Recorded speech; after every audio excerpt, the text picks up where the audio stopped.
Hey guys, tonight we step into a room that smells of chemicals and candle soot, where a faint hiss of gaslight struggles against shadows, and where the soft scratch of glass plates being shuffled in the dark feels like a secret about to be revealed. You're standing in a Victorian darkroom, but it's not just portraits or landscapes being prepared here. It's photographs that claim to show the dead, leaning a little too close, gazing back at the living. It sounds ridiculous. And maybe you're already shaking your head. But wait until you realise how convincing some of these pictures were to people desperate for comfort. And here's the kicker. You probably won't survive this if you're expecting me to give you a neat answer about whether ghosts are real. Spoiler, you're going to get ambiguity wrapped in a blanket of strange history. So, before you get comfortable, take a moment to like the video and subscribe, but only if you genuinely enjoy what I do here. I'd also love if you post your location and local time down below. It's always fascinating to see who else is drifting off with us tonight. Now, dim the lights, maybe turn on a fan for that soft background hum, and let's ease into tonight's journey together. The year's around the 1860s, and photography is still young. Exposures take minutes, chemicals sting your nose, and sitting for a portrait feels more like surgery than art. Into this fragile new world comes a promise. Not only can a photograph preserve your likeness, it might preserve your loved ones who've passed on. Imagine losing someone in a time before antibiotics, before seatbelts, before most safety nets you take for granted. Death is everywhere, and grief presses heavy on the parlour. Suddenly, a camera promises a trace of someone lost, their faint silhouette leaning over your shoulder. Are you really going to ask too many questions, or do you let yourself believe? Historians still argue whether the widespread belief in ghost photography was born more from grief or from gullibility. On the one hand, mourning families were the perfect audience for charlatans. On the other hand, the Victorians were also experimental, eager to push science into spiritual territory. It's easy for us, scrolling through memes on glowing screens, to laugh at the idea of misty white blurs being taken as spirits. But back then, those pale smudges weren't laughable. They were electric proof of a hidden world. In the dark room, you watch as a photographer slides a glass plate into position. The chemicals shimmer with oily colours, and your reflection disappears into blackness. The room is hushed, as though the camera itself is holding its breath. Minutes later, the plate is rinsed, and out of the bath emerges not only the sitter's stiff face, but, wait, something else. A faint double exposure, a blur of features that shouldn't be there, a spirit extra, as they called it. The sitter gasps, hand to chest, tears beginning. The photographer, he just nods knowingly, as if he's merely a technician for the afterlife. A mainstream fact for you. The very first widely known spirit photographer was William H. Mumler in Boston, who accidentally discovered ghostly doubles on his negatives around 1861. The cultural impact was immediate. Newspapers swarmed, skeptics raged, and grieving parents lined up at his door. But here's the quirky tidbit. Early critics said the ghosts looked suspiciously like neighbourhood people, sometimes still alive and walking around. One sitter swore the spirit hovering over her shoulder was actually her seamstress, who was very much not deceased. Embarrassing. Yes, but not enough to kill the trade. You stand there, the smell of hypo solution clinging to your throat, as the room buzzes with whispered awe. The Victorians are captivated. You may feel the absurdity tugging at your modern brain, but the desperation in their eyes is undeniable. In an era where photography itself feels like alchemy, freezing time, catching souls, why wouldn't the dead leave their trace? And yet, you notice how easy it is to manipulate. If you've ever played with double exposure filters on your phone, you know the trick. 2 exposures, one ghosted over the other, nothing supernatural required, but in this dim gaslight, it feels plausible. Your logical brain mutters illusion, while the air around you whispers proof. It's here that the foundation is laid, a collision between fragile new technology, bottomless grief, and the irresistible human urge to believe. This darkroom is less about photography and more about hope made visible. You sense the line between art, fraud, and faith blurring like a poorly fixed negative. You feel the first stirrings of a cultural obsession that will stretch across continents and generations. The plates clink, the shadows shift, and somewhere behind you a shutter clicks with the sound of history starting. You've just watched the very beginning of ghost photography, where fragile glass and flickering flame conspire to convince the heart that death isn't quite the end. And you, standing in that chemical haze, know you're only at the threshold of stranger things to come.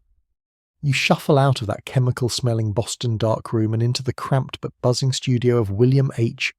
Mumler, a man whose name will be forever tied to the idea of spirit photography. Picture him, neatly dressed, a little harried, eyes sharp with both nerves and calculation. His studio isn't glamorous. The curtains are heavy to block the light, the floorboards creak, and the furniture looks borrowed from a parlour rather than built for a business. Yet people flock here, not for comfort, but for the promise that their grief can be soothed with a single photograph.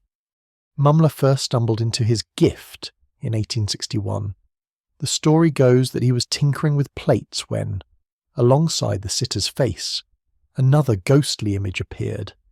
Was it a mistake? A leftover exposure? He could have shrugged, tossed the plate aside, and gone back to tinkering. Instead, he leaned into the mystery. Suddenly, every sitter who entered his studio had a chance of discovering a pale companion hovering behind them. One woman sits stiffly for her portrait, lace collar high, lips pressed thin, and when the plate emerges, she gasps. Her dead daughter is there, faint but recognizable. Or so she believes. The emotional punch is too strong for her to doubt. Mainstream fact, Mumler became famous quickly, attracting clients from Boston's grieving elite. Even Mary Todd Lincoln, yes, the president's widow, visited him, hoping to see her husband again. That image of Lincoln's ghostly hand resting on her shoulder remains one of the most iconic spirit photographs ever made. But of course, the skeptics circled. Newspapers accused him of fraud. Rival photographers dissected his images and claimed they could reproduce the same effects with simple double exposures, and the biggest showman of them all, P.T. Barnum, entered the stage. Barnum smelled opportunity the way a shark smells blood in the water. He loved spectacle, and exposing a fraud could be just as entertaining as running one. He had himself photographed with a ghost, just to show how laughably easy it was to fake. But then came the real showdown, a trial in New York City in 1869 where Mumler was accused of fraud and larceny. Imagine the courtroom, packed benches, reporters scribbling, curious citizens craning their necks to see the man who might be either a visionary or a con artist. Barnum testifies against him, thundering about gullibility and deception. Expert photographers demonstrate how double exposures and prepared plates can conjure spirits at will. The prosecution paints Mumler as a vulture feeding on the grief of widows and parents. And yet, here's the twist. Mumler is acquitted. The evidence, while damning, isn't airtight. No one can prove exactly how he created each image. The judge reluctantly lets him go free. Historians still argue whether the verdict reflected genuine uncertainty or simply the absence of technical knowledge in court. Either way, the legend of spirit photography survived its first public trial by fire. Now, let's slip in a quirky tidbit. During the proceedings, one witness admitted that some spirits in Mumler's photos looked suspiciously like living Boston locals. At least one sitter thought her ghostly visitor was her cleaning lady, who was very much alive and sweeping somewhere else that afternoon. That detail, whispered in court, drew laughter, but not enough to derail the faith of Mumler's believers. Back in the studio, you noticed the careful staging. A chair angled just so, curtains heavy enough to block stray light, and Mumler guiding sitters with practiced ease. His patter is gentle, reassuring, never pushy. He knows he doesn't need to sell too hard. His customers arrive pre-convinced, desperate, already leaning toward belief. All he has to do is provide the faintest nudge. You, standing at the edge of this scene, sense the duality. On one hand, here's a grieving culture grasping for proof that the dead linger. On the other, here's a savvy man with the technical know-how to deliver convincing illusions. You can practically hear Barnum's ghost, ironically enough, chuckling in your ear. There's a sucker born every minute. But you also can't ignore the pain etched into the faces of Mumler's clients. When they clutched those photographs, they weren't thinking about photographic chemistry. They were seeing their loved ones again, if only as a blur. For them, the illusion was real enough to heal, even if only temporarily. By the end of the trial, Mumler's reputation is tarnished but not destroyed. He never fully regains his early prominence, yet spirit photography doesn't fade away. If anything, the controversy makes it stronger, fueling both believers and skeptics to chase the mystery further. So you walk out of that courtroom, the noise of argument still ringing in your ears, knowing you've just watched the first great battle over ghost photography. The judge's gavel falls, the crowd disperses, and somewhere in a Boston studio, plates are still being prepared, waiting to whisper another face from the beyond. You drift from the echo of that courtroom into a space where the curtains are thicker, the air heavier, and the atmosphere more charged with expectation. Welcome to the séance studio, a strange hybrid of parlor, theatre, and laboratory. Instead of gaslights, the room glows faintly under red lamps. The logic, supposedly, spirits dislike bright light, but in truth, red light also conveniently hides stage trickery. You take a seat on a squeaky chair, surrounded by others who clutch handkerchiefs or lock hands with nervous energy. Every cough echoes, every creak feels suspicious. And in the corner, a camera waits, its bulky body hunched on a tripod, lens cap dangling like a watchful eye. Mediums in this era treat their séance rooms as stages. Heavy curtains divide the audience from the cabinet, a little booth where the medium slips inside. Some rooms smell of incense, others of stale tea. But always there's the hushed anticipation that something, or someone, will soon appear. Tonight, the promise is even greater, because a camera will be used to scientifically capture the moment. Imagine the tension. You're told you may see your dead child or mother drift from the curtains, and now, thanks to modern technology, you might even take them home on a photographic plate. Here's your mainstream fact. Seances in the late 9th century were more than personal gatherings. They became cultural events, with respected scientists, authors, and even politicians attending. Sir William Crookes, a respected physicist, actually conducted seances with cameras rolling, hoping to balance skepticism with curiosity. It wasn't just fringe believers. Serious people risked their reputations in these dimly lit rooms. But you can't help noticing the props. Gauzy veils that can be pulled across a face, trumpets for spirit voices, and slates for mysterious writing.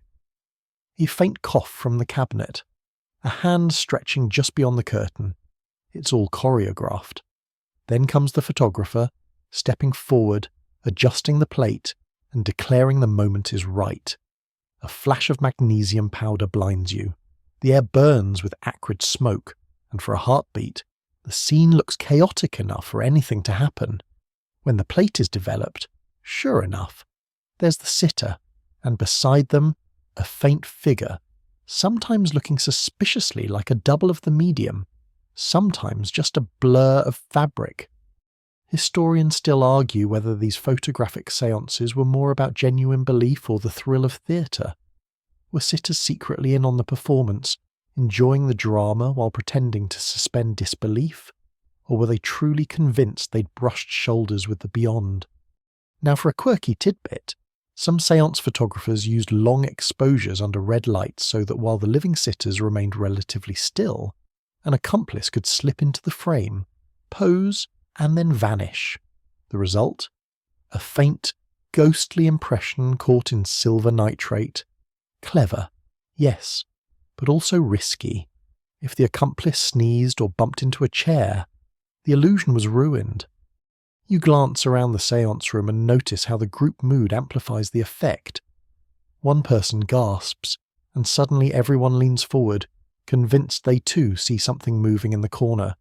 The camera, waiting patiently, becomes more than a machine. It becomes an arbiter, a neutral witness. If the plate shows a ghost, then surely it must be real. After all, cameras don't lie, or so Victorians believed. Of course. You know better. Cameras have always lied, even unintentionally. A smudge on the lens, a double exposure, a shaky subject. All can create uncanny results. But in this dim room, where grief and hope outshine reason, the smallest blur feels monumental. The séance ends with the medium collapsing dramatically, as if drained by the otherworldly effort. Sitters dab their eyes, whisper their thanks, and line up to order prints. You, meanwhile, can't shake the sensation that you've just witnessed theatre disguised as science. Still, part of you wonders, what if, just once, one of those faint figures wasn't an accomplice? What if something real did slip through the lens? That question is enough to keep you leaning forward, ready for the next exposure. The red lamps dim further, the curtains swish shut, and the smell of burnt magnesium lingers in your hair as you step out of the séance room. Behind you, the camera's tripod casts a long, skeletal shadow against the wall, like a ghost of its own, silently waiting for its next sitter. You leave that smoky séance parlour and step into the company of someone who carries more authority than the average parlour conjurer, Sir William Crookes, one of the most respected physicists of his time. He's not a sideshow operator or a charlatan. This is the man who discovered thallium, who worked on cathode rays, who gave serious lectures at the Royal Society. And yet, here he is in the 1870s, sitting in a dim room with a teenage medium named Florence Cook, aiming a camera at what she claims is the spirit of Katie King. Crookes's laboratory training is obvious from the start. He tries to establish conditions, noting the light sources, the positions of sitters, the timing of exposures, but the séance room is a slippery environment, more like theatre than physics. Florence Cook, barely out of childhood, slips into a cabinet of curtains. Minutes later, Katie King appears, a pale, veiled figure who steps out, speaks softly, and allows photographs to be taken. The sitters are transfixed. To them, this is no longer a parlour trick. It's a scientist verifying the otherworldly. Mainstream fact. Crookes really did publish reports claiming to have photographed Katie King in the flesh. His writings lent spirit phenomena a veneer of credibility, something the movement had craved since its beginning. The authority of science, even if applied loosely, gave believers a rallying point. But the photographs themselves, if you squint, they're not exactly convincing. The spirit looks suspiciously solid, suspiciously similar to Florence Cook herself, only draped in gauze. Skeptics pointed out that Cook may have simply stepped out of the cabinet in costume, while Crookes, perhaps blinded by fascination, perhaps emotionally invested, chose not to press too hard. Historians still argue whether Crookes was duped, willfully blind, or romantically entangled with Florence Cook. The possibility of a personal attachment has been whispered for over a century. Was he too close, emotionally or physically, to maintain true scientific detachment? Or did he genuinely believe he was witnessing a boundary between life and death dissolving before his camera lens? Now for a quirky tidbit.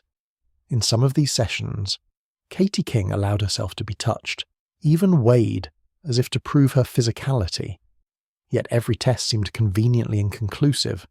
Once, when a sitter reached too boldly, the séance was abruptly ended. Spirits, it seems, don't like rough handling.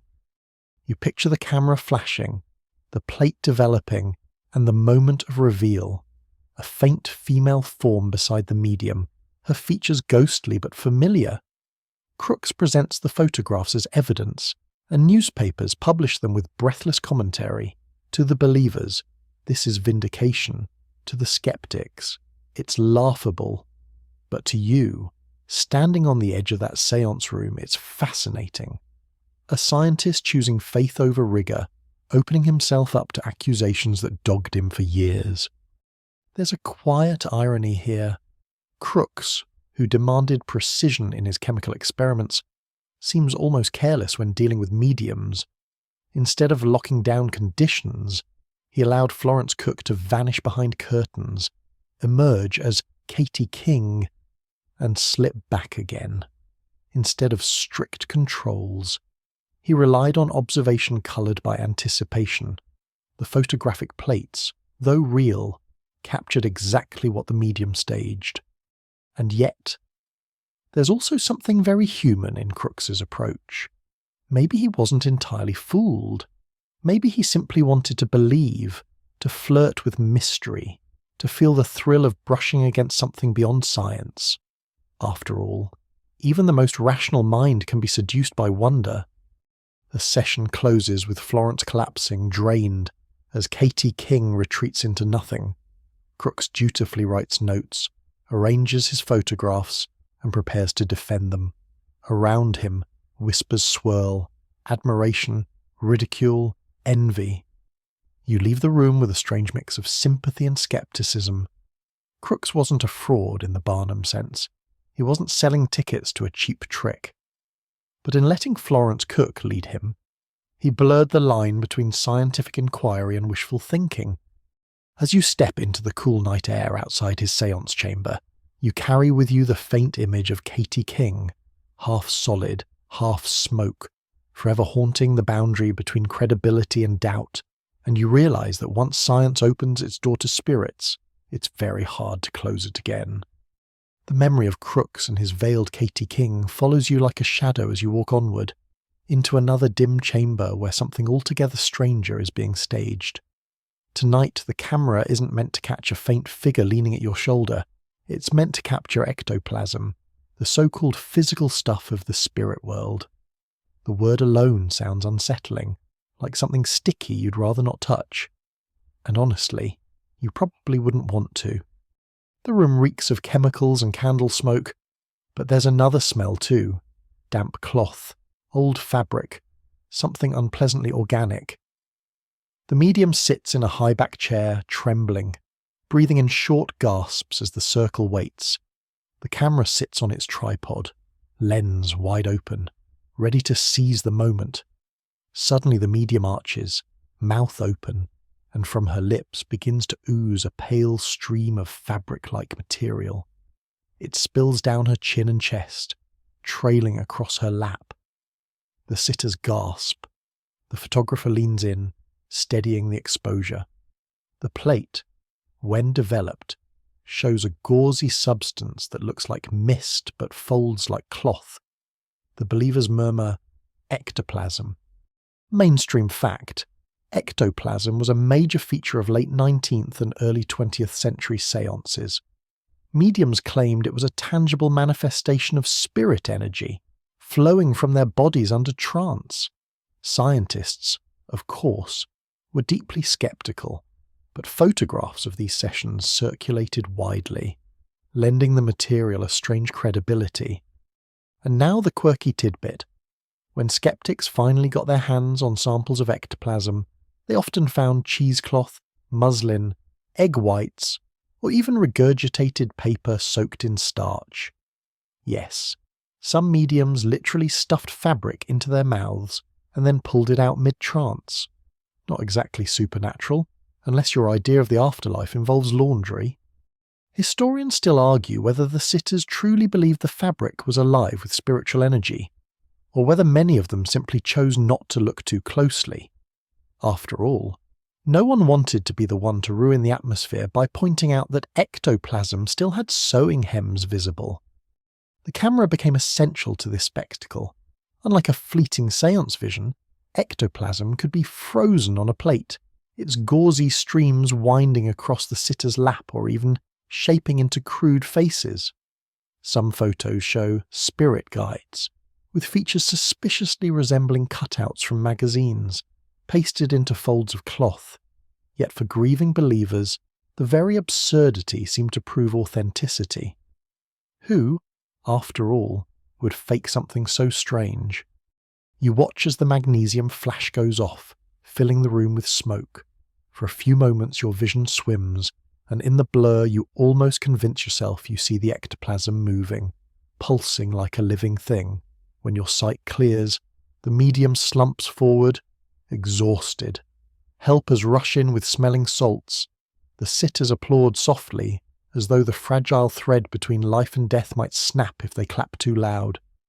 But step closer to the plate in the darkroom, and you can't help noticing the telltale weave of fabric, the folds too neat to be unearthly. And yet, the photograph is compelling. Frozen in silver nitrate, the flimsy cloth transforms into a misty exhalation of the soul. One of the sitters insists that, during the session, she saw a face appear in the ectoplasm, her late husband, smiling faintly. Did she? Or did her grief overlay an ordinary wad of cloth with the shape she most wanted to see? You don't get to answer. That's the trouble with photographs. They're mirrors for the mind as much as for the lens. The medium wakes with a dramatic shudder. She whispers that the spirits are spent, that the session is over. Believers file out with hushed voices and wide eyes. A few skeptics glance at each other knowingly, but say nothing. Who wants to ruin a good illusion? As you leave, the image of that damp, drooping ectoplasm clings to you, sticky and strange. Part of you scoffs, egg whites and cheesecloth. Really? But part of you also marvels at how easily a camera can turn household materials into a bridge to the beyond. The photograph, once printed, will circulate in parlors and newspapers, fueling both laughter and longing, and the debate will continue, ghostly as the ectoplasm itself, about whether the camera revealed something or only reflected the tricks we choose to believe. You've seen gauzy ectoplasm drip for the camera, but now the story shifts toward people who tried, at least on paper, to be serious investigators. The Society for Psychical Research, founded in London in 1882, steps onto the stage. These were not carnival barkers or self-styled mediums. They were scholars, doctors, and philosophers, trying to impose method on the madness. Imagine professors in tweed jackets lugging tripods into séance rooms, muttering about controls and data while their spectacles fog with candle smoke. The society had a noble mission to test claims of the paranormal with rigour, and they took photographs seriously. If spirit photography could be real, then it needed rules. No more sitting for portraits in shady studios with hidden assistants. Instead, plates would be marked in advance, sealed, and handled only by appointed members. Sitters would be checked, cabinets examined, shutters timed. In theory, the camera would either reveal fraud or reveal the frontier of human knowledge. Here's your mainstream fact.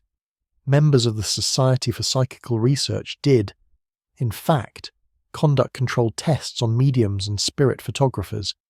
They recorded exposures, placed identifying marks on plates, and sometimes even locked cameras in boxes that only investigators could open.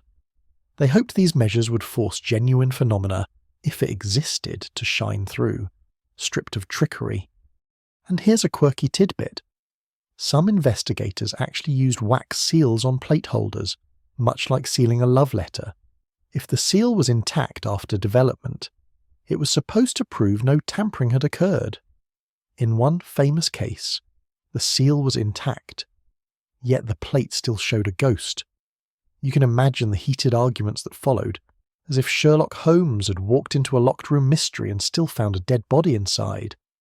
Historians still argue whether the Society's methods were truly strict or whether they were doomed by bias. After all, many members wanted to believe. Even a sealed plate can be swapped with a sleight of hand, especially in a dim séance room where people are already leaning toward awe. You watch one of these controlled experiments unfold. A photographer carefully prepares the plate, marking a corner with a scratch. The medium sits under watchful eyes, palms checked, curtains pulled aside. The shutter clicks. The plate is developed, and sure enough, there's the sitter with a faint extra beside them. Gasps ripple through the group. The seal is unbroken. What explanation remains? Skeptics later suggest that double exposures could be prepared in advance, long before the plate was sealed. Or perhaps the control sitters weren't as neutral as they thought.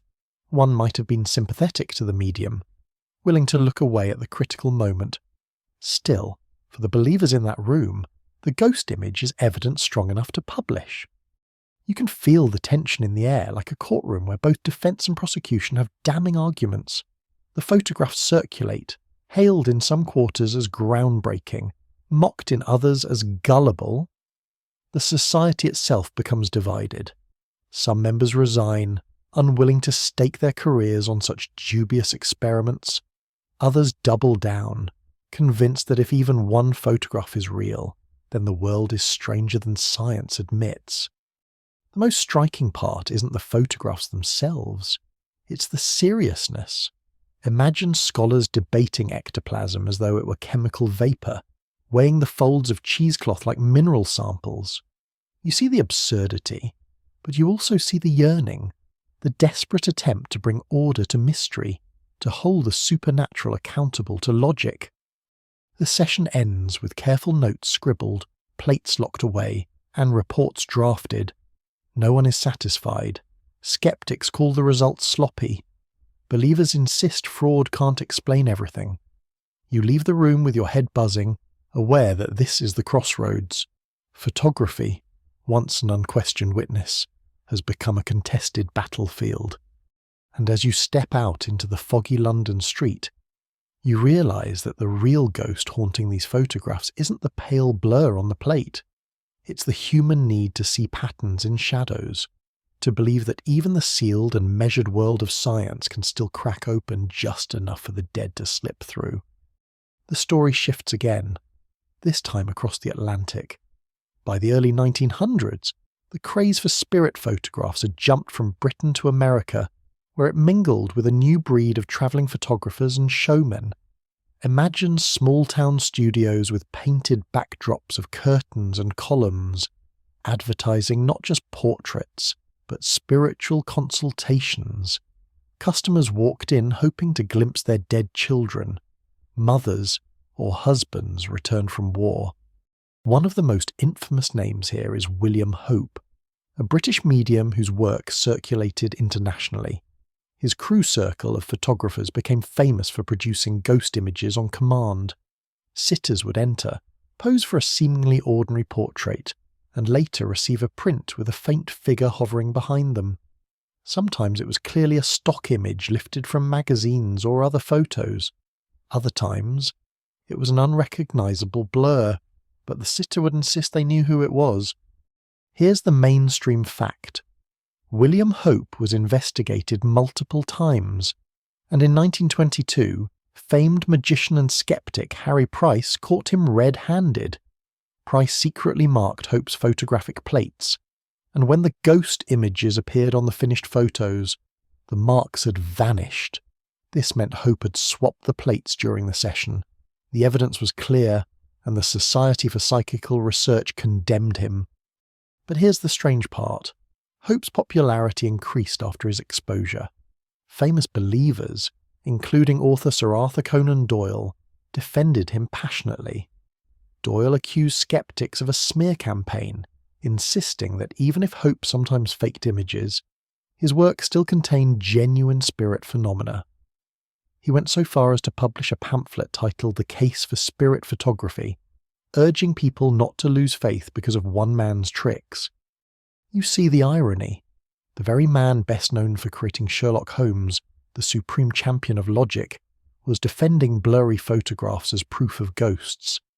Doyle's grief after the death of his son in World War I fueled his belief. For him, these photographs weren't frauds, they were lifelines. Imagine sitting in Hope's studio.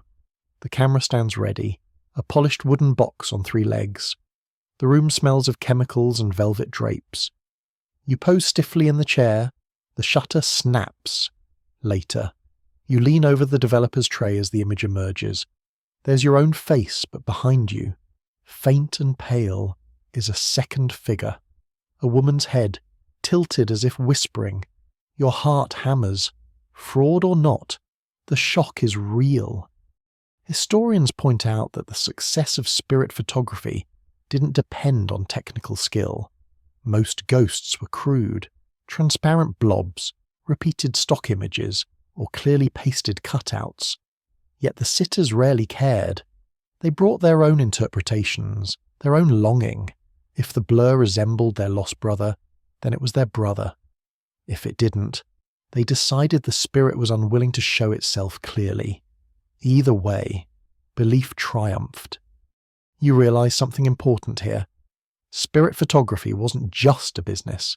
It was theatre, ritual, and therapy combined.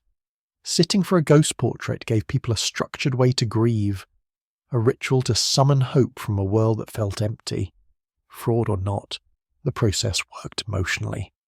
One quirky tidbit, some studios even offered ghost group portraits, where an entire family could pose together while the departed hovered faintly in the background.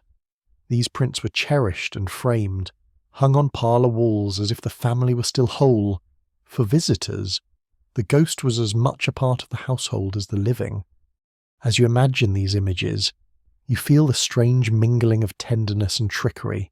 A photographer swaps plates behind a curtain, but the result brings tears of joy to the sitter's eyes. Fraud, yes, but also comfort. The rise of Hope and his defenders marks a turning point. Spirit photography is no longer about proving ghosts to science. It's about providing solace to believers. Cameras had been dragged into the world of faith, grief, and longing. From here on, photographs become less about evidence and more about ritual objects. Tokens of hope, small scraps of paper that could carry the dead back into the everyday world. And as you step out of that studio into the gaslit street, you realise the ghost isn't in the photograph at all. It's in the sitter's heart, in their memory, in the way a face half seen through blur can feel more powerful than one captured in perfect clarity. You shuffle forward in time to the mid-1800s, when spiritualism and early technology collided in ways that feel both comic and unsettling. Photography had only just stabilised as an art form, yet inventors and showmen were already stretching it into bizarre directions. And here enters one of the most flamboyant figures in the ghost photo craze, William H. Mumler. Mumler was not just any studio photographer, he was a showman. In 1861, while experimenting in his Boston studio, he developed a self-portrait that appeared to include a shadowy figure beside him. He claimed the figure was his dead cousin. Word spread quickly, and soon grieving families lined up at his studio door. His reputation ballooned when he moved to New York, advertising himself as the spirit photographer who could capture evidence of the afterlife on demand. Mainstream history fact: one of Mumler's most famous sitters was Mary Todd Lincoln, widow of the assassinated president. In her portrait, Abraham Lincoln appears behind her, resting his spectral hands gently on her shoulders. The photograph circulated widely and cemented Mumler's reputation. Even today, it is one of the most reproduced spirit photographs in existence. But skeptics quickly smelled fraud. His critics pointed out that the spirits in his photos often looked suspiciously like people still alive in the city, or familiar faces lifted from earlier photographs. Some of his ghostly figures even wore modern street clothes, hardly the timeless garb of heavenly souls. That didn't stop desperate clients from paying him anyway. Here's a quirky tidbit. Mumler was actually brought to trial in 1869 on charges of fraud. The prosecution paraded witnesses who identified the so-called spirits as their own neighbours, alive and well. But the trial collapsed when no one could definitively explain how Mumler created his illusions. Double exposures and plate substitution were suspected, but the jury wasn't convinced beyond doubt. Mumler walked free, and his legend grew even stronger. You can imagine the scene in court, the photographer standing nervously, plates stacked on a table, while lawyers wave ghost photographs in the air like supernatural evidence. The spectators lean forward, torn between amusement and fear. Even the judge admits he can't quite untangle the trickery. Historians still argue whether Mumler was a clever fraudster who exploited grief, or whether he sometimes believed his own hype.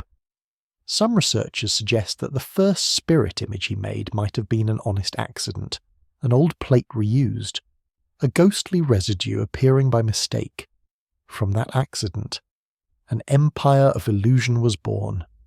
Now, picture yourself walking into Mumler's studio in New York.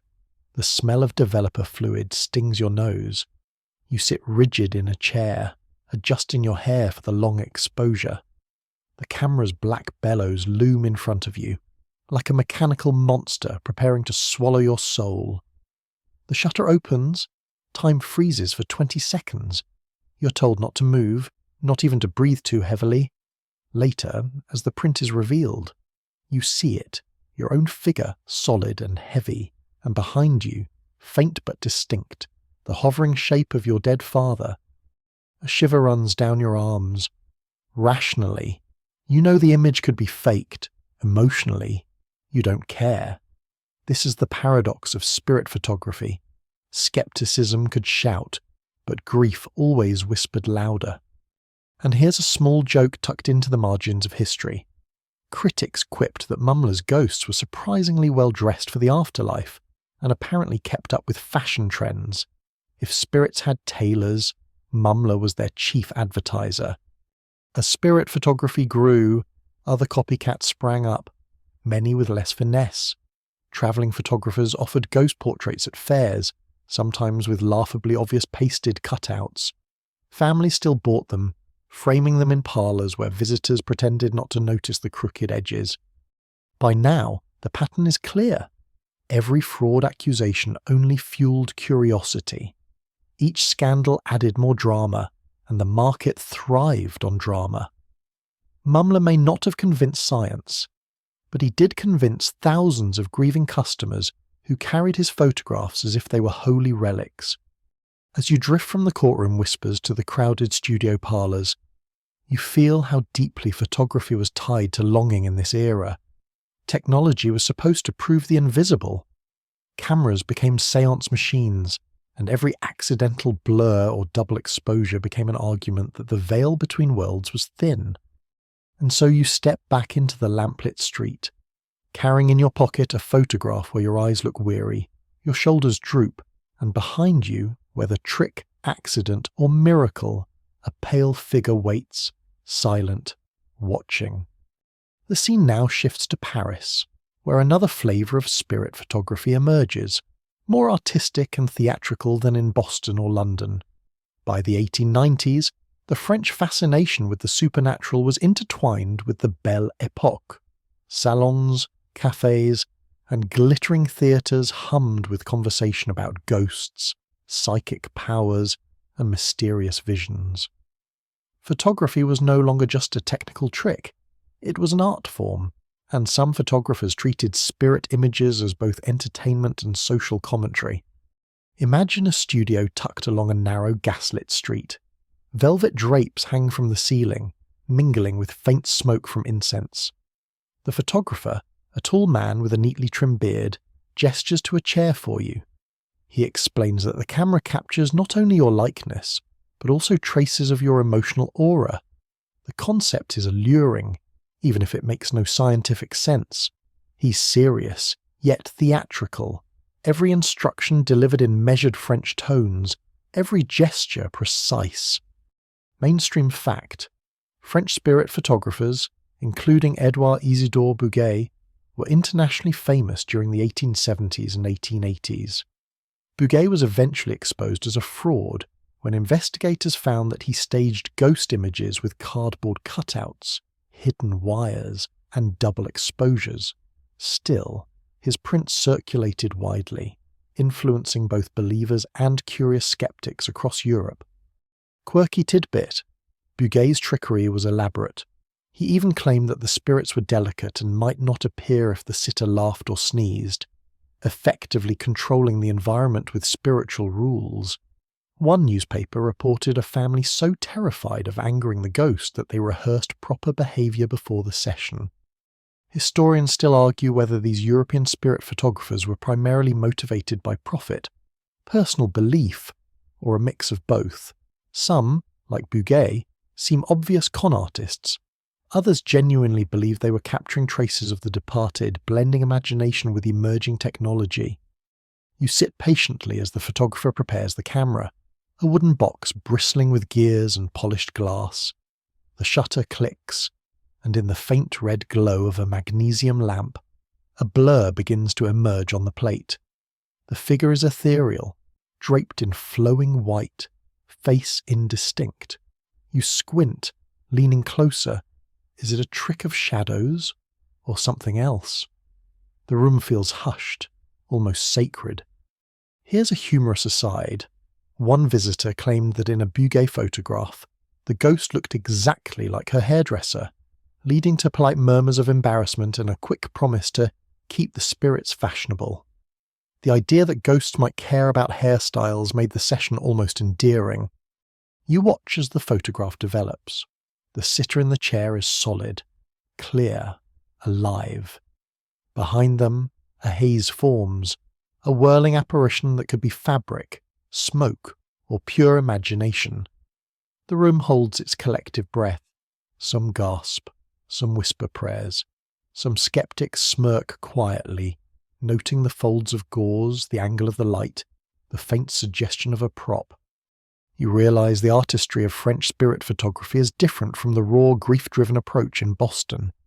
Here, it's partly theatre, partly aesthetic, partly social performance. Belief is encouraged but not enforced. Doubt is part of the experience. A sitter might leave uncertain, delighted, or mildly horrified, all at once.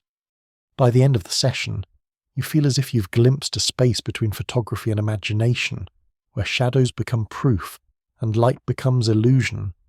The plate, now drying in the corner, holds something ambiguous yet compelling. It's less about evidence and more about the sensation, the thrill of seeing your own longing reflected back at you. As you step back onto the cobblestone streets of Paris, gas lamps flickering against damp stone, you carry a memory of the blur, the faint white figure, the delicate artistry. It is neither fully real nor fully fake, but undeniably captivating, a ghostly snapshot of human hope, desire, and endless curiosity. From the glittering streets of Paris, your journey takes you into the darker alleys of skepticism, where the magician's eye meets the photographer's lens. By the early 20th century, illusionists like Harry Houdini and Harry Price began investigating spirit photography with a mixture of curiosity and contempt. These men didn't want comfort. They wanted truth. Cameras, they argued, were only as honest as the people operating them, and grief made for excellent accomplices. Imagine Houdini entering a dimly lit séance room. He doesn't sit in the chair or clutch a handkerchief. Instead, he leans against a wall, eyes sharp, noting the curtain folds, the plate holders, and the positions of assistants. Every slight movement, every cough, every glint of light could reveal the mechanism behind the miracle. When the shutter clicks, he watches the medium like a hawk. Later, he examines the plate and notes every shadow, every unintended double exposure. Mainstream fact: Harry Price, working in the 1920s and 1930s, famously exposed several mediums and spirit photographers as frauds, including William Hope. Price used carefully marked plates and hidden observations to catch the manipulations. He became a respected figure in both psychical research and skeptical circles. But here's a quirky tidbit. Houdini claimed that some spirits were polite enough to cooperate when they realized someone could see through their tricks. He wrote letters suggesting that ghosts would vanish or blur when skeptics entered, adding an almost theatrical suspense to investigations. It's hard to know if he was joking, exaggerating, or truly flirted with the supernatural. Historians still argue whether Price and Houdini's work diminished belief or merely pushed it underground. Some claim that believers simply adapted, using new technologies, tighter staging, and more elaborate costumes to keep their illusions alive. Others contend that exposure gradually educated the public about photographic fakery. You enter a recreated séance room Price might have inspected. Candles flicker, a chair stands empty, the camera on its tripod gleams with polished intent. The medium positions herself, takes a deep breath, and begins. You watch the room in near silence, imagining every possible trick, the hidden hand, the swapped plate, the pre-staged ghost. The shutter snaps. The plate is developed. A faint figure appears. Houdini or Price would have immediately scrutinized every fold, every shadow.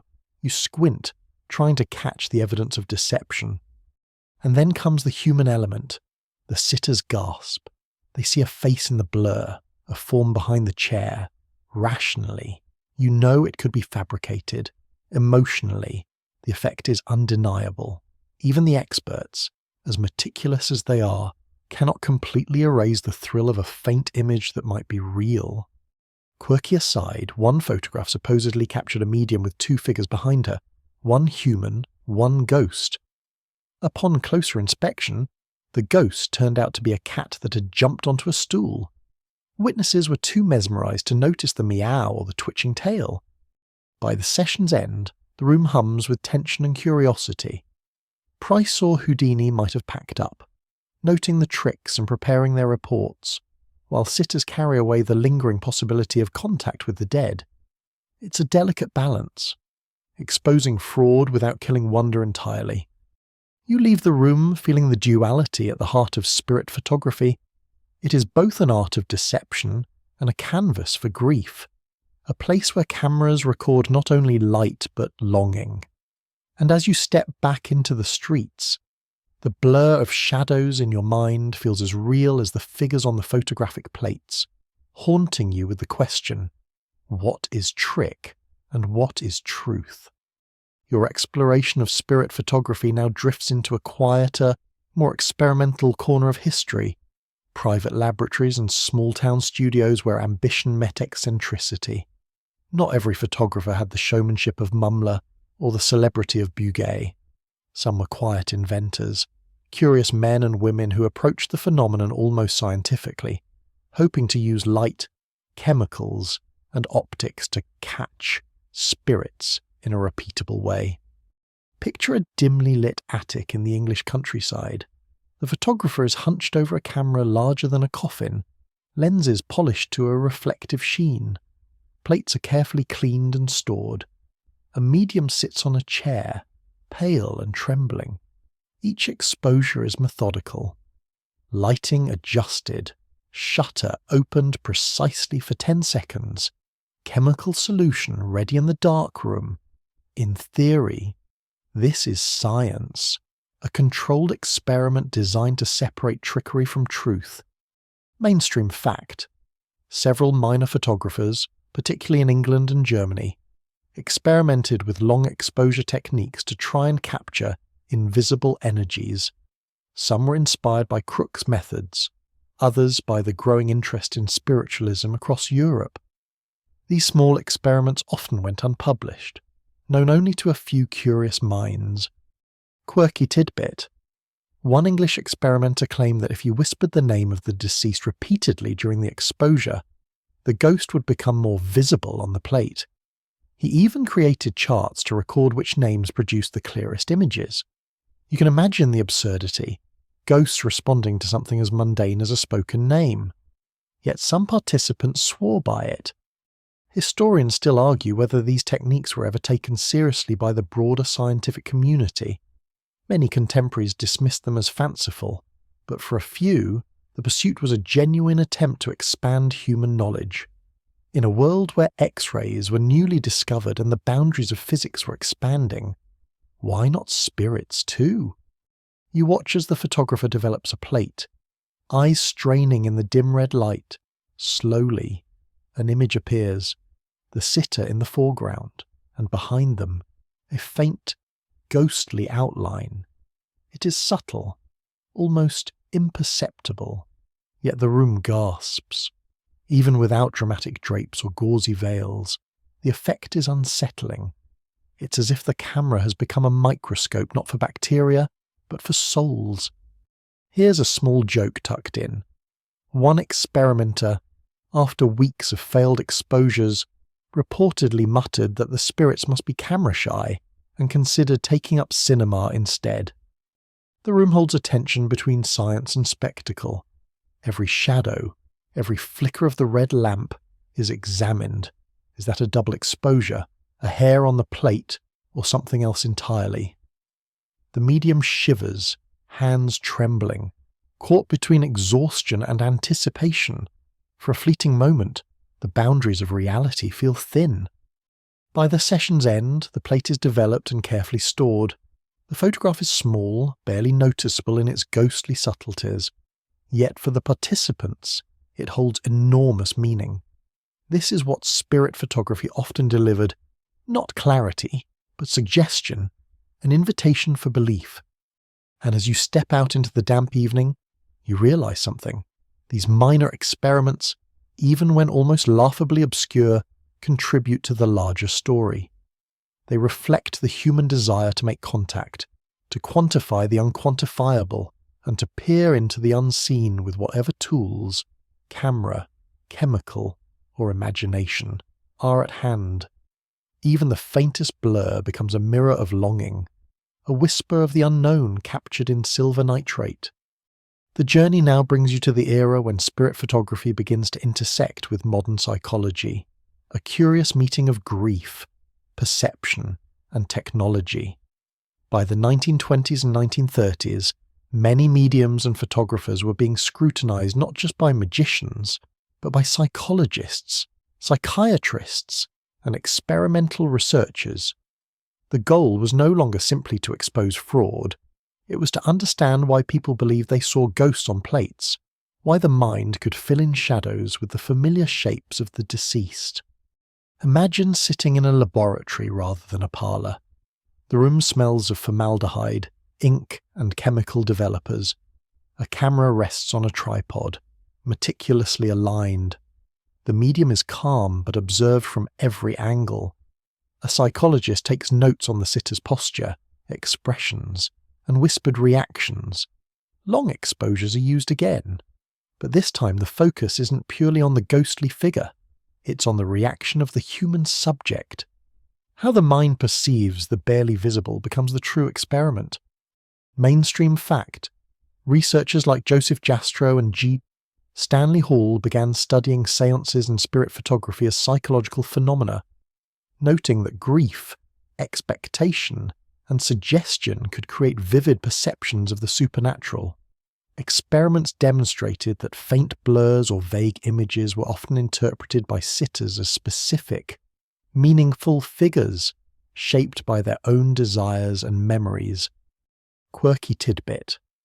One psychologist reported that a medium's ectoplasm sometimes smelled faintly of peppermint, leading some sitters to insist that the ghost enjoyed sweets in the afterlife.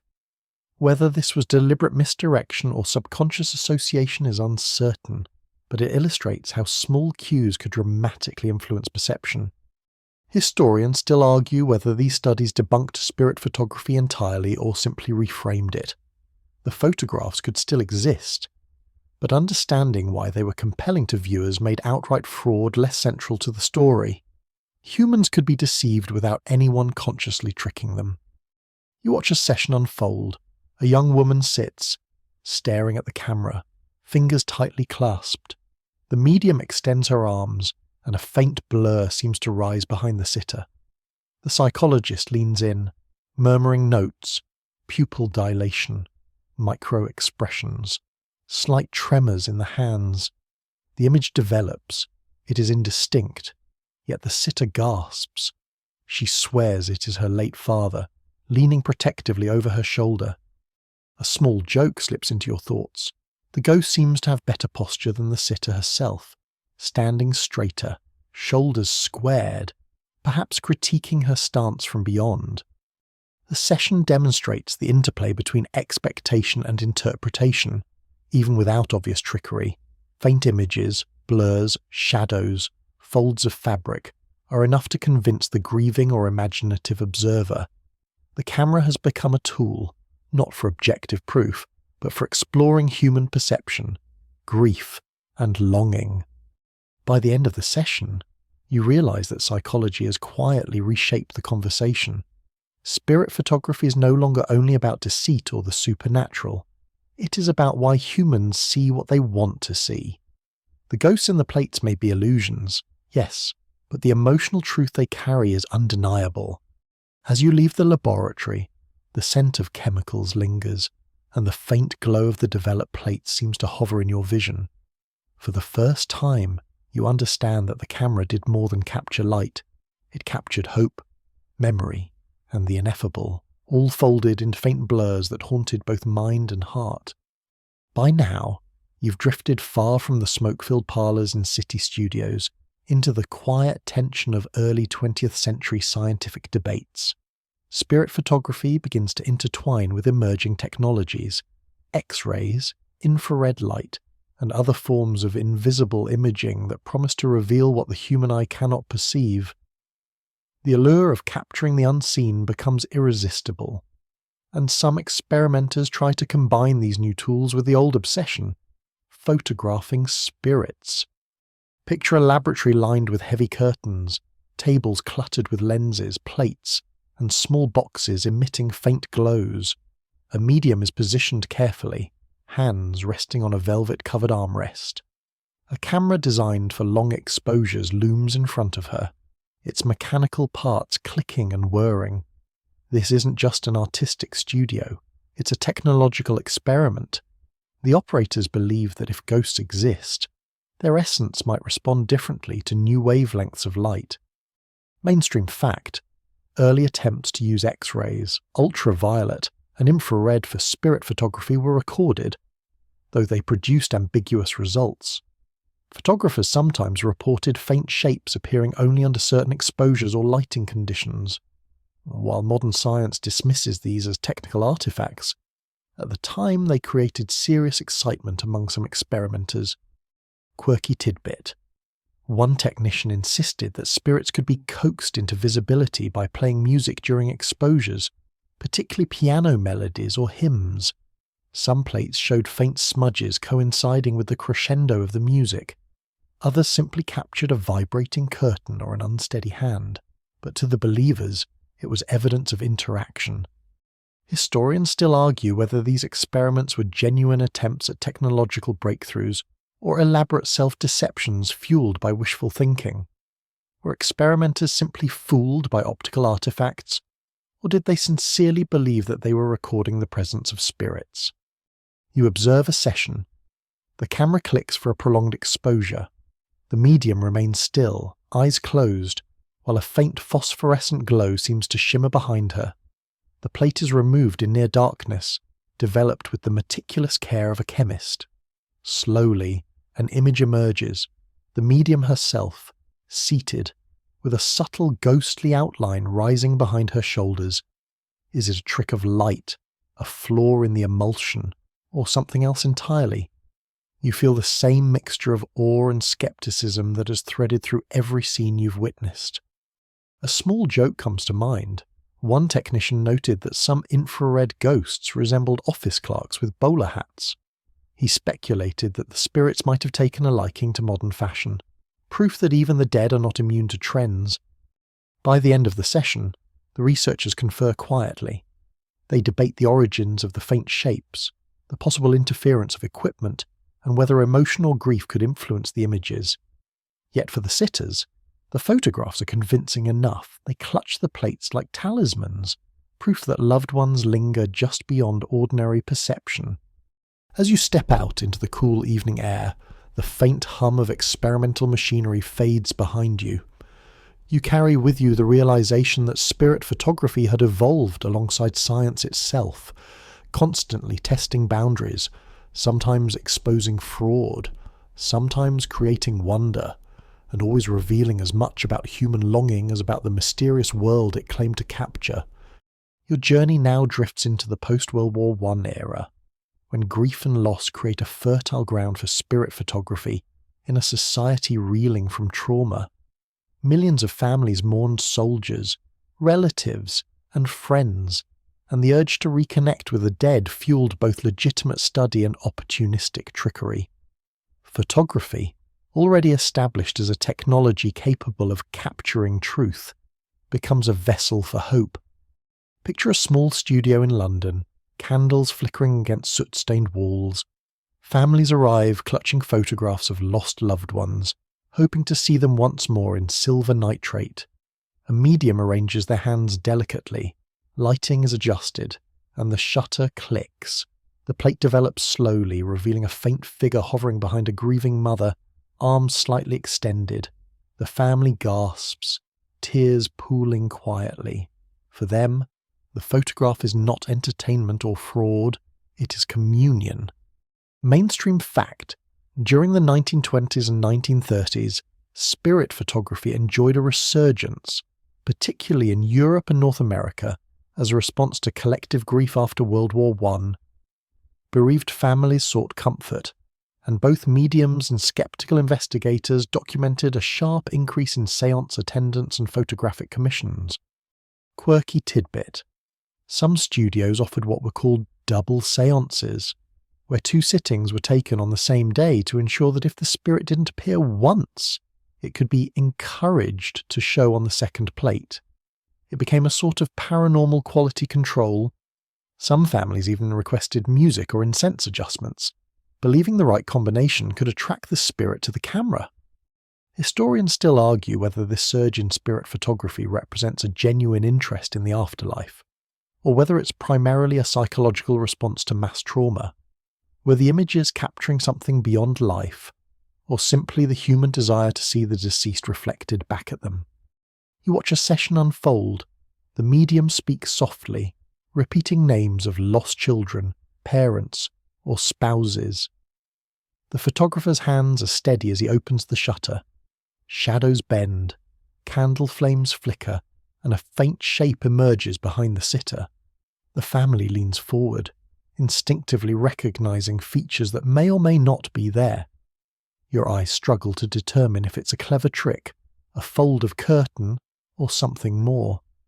A small humorous aside: one mother reportedly insisted that the ghost's hat was fashionably tilted, suggesting that even spirits couldn't ignore trends. The absurdity of styling the dead adds an unexpectedly human touch to the grief-stricken session. When the photograph is finally developed, the sitter and family interpret the faint image according to their memories. A faint hand reaching out, a shadowed face. Suddenly, loss becomes tangible, almost touchable. Skeptics might scoff, pointing to double exposures or faint shadows, but you notice that their disbelief matters little in the room. As you leave the studio and step into the quiet London street, the lingering scent of candle wax and developer fluid mixes with the evening air. You realise that spirit photography in this era was less about convincing skeptics and more about comforting the bereaved, offering them a fragile bridge across the boundary between life and death. Even the faintest blur on a photographic plate could carry immeasurable emotional weight, a reminder that memory and longing are often stronger than the limits of optics. The story now takes you into the mid-20th century, when spirit photography begins to meet modern media, mass culture, and the rise of amateur paranormal enthusiasts. By this time, cameras are smaller, more portable, and more accessible, allowing hobbyists to attempt ghost photography in their own homes, abandoned buildings, and cemeteries. The phenomenon spreads beyond professional studios and laboratories into everyday life. Imagine a modest living room converted into a séance space. A family sets up a small box camera on a tripod, pointing toward a chair where a loved one once sat. The lights are dimmed, candles flicker, casting long, quivering shadows. An older sibling whispers softly, "Are you really here?" The shutter clicks. A faint silhouette emerges, barely distinguishable from shadows on the wall. Excitement and fear mix in the room, and for a moment, the boundaries of reality feel thin. Mainstream fact: amateur spirit photography surged in the 1940s and 1950s, aided by the affordability of personal cameras and the growing fascination with the paranormal. Books, magazines, and tabloids published ghost photographs alongside celebrity gossip, creating a pop culture phenomenon. Quirky tidbit: some enthusiasts claimed that spirits were camera conscious and might only appear in the corners of frames, often resulting in oddly cropped ghostly images. Others insisted that spirits preferred black and white film over colour, claiming that ghosts were too shy for bright hues. One amateur photographer reportedly spent hours convincing his family to wear all white during a séance, believing that spirits were attracted to pale clothing. Historians still argue whether these amateur experiments were credible or merely wishful thinking magnified by camera artifacts. In some cases, long exposures, lens flares, and dust particles created convincing ghostly blurs. In others, the spirits were deliberate tricks using mirrors or fabric. The debate continues: were these images of the beyond or of human imagination at work? You observe an amateur session. A small child sits in a chair while the camera snaps a photo. When the print is developed, a faint figure appears hovering behind the child, arms stretched protectively. The parent gasps. The child giggles, imagining a friendly ghost. You see the magic, regardless of technique. The effect is emotional, stirring awe and fascination. A humorous aside: one hobbyist later confessed that many of his ghosts were actually his cat jumping into frame at just the right moment, creating accidental double exposures. The sitters never noticed, or chose not to care. By the end of the evening, photographs have been taken, prints drying under lamps, and the family huddles together, marvelling at the faint images. The camera, once a scientific tool and then a medium stage prop, has become a conduit for human longing, imagination, and storytelling. Each blurred shape or faint outline carries hope, memory, and the possibility that the unseen world is just beyond reach. Stepping out into the quiet neighbourhood, you realise the enduring lesson of spirit photography. It is less about proof, more about connection.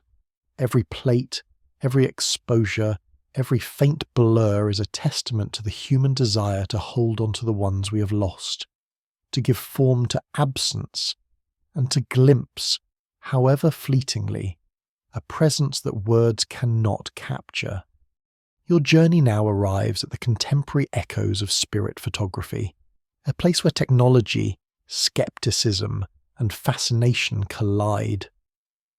In the 21st century, digital cameras, smartphones, and photo editing software have replaced glass plates and chemical developers. Ghost images are now created, manipulated, and debated online, yet the essence remains the same: the desire to capture what cannot be seen. Imagine scrolling through an online forum at midnight. Users post photographs from abandoned houses, old cemeteries, or dimly lit attics. A faint blur here, a streak of light there, each image accompanied by a story of who or what might be lurking just beyond perception. Comments flood in.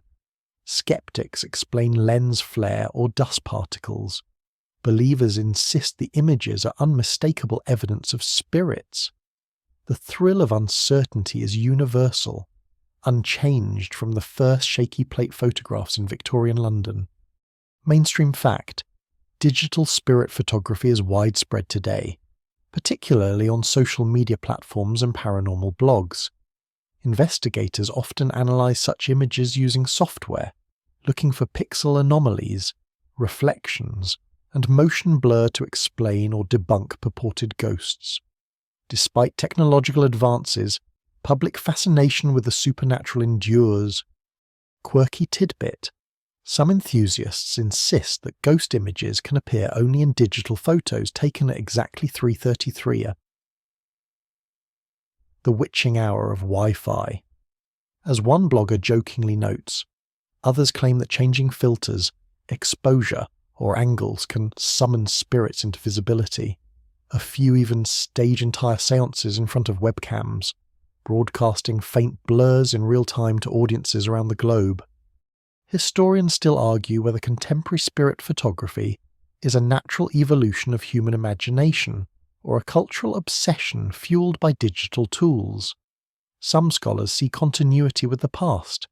The same emotional impulses, hopes, and grief that drove Victorian and early 20th century spirit photography persist, now magnified by instant sharing and mass participation.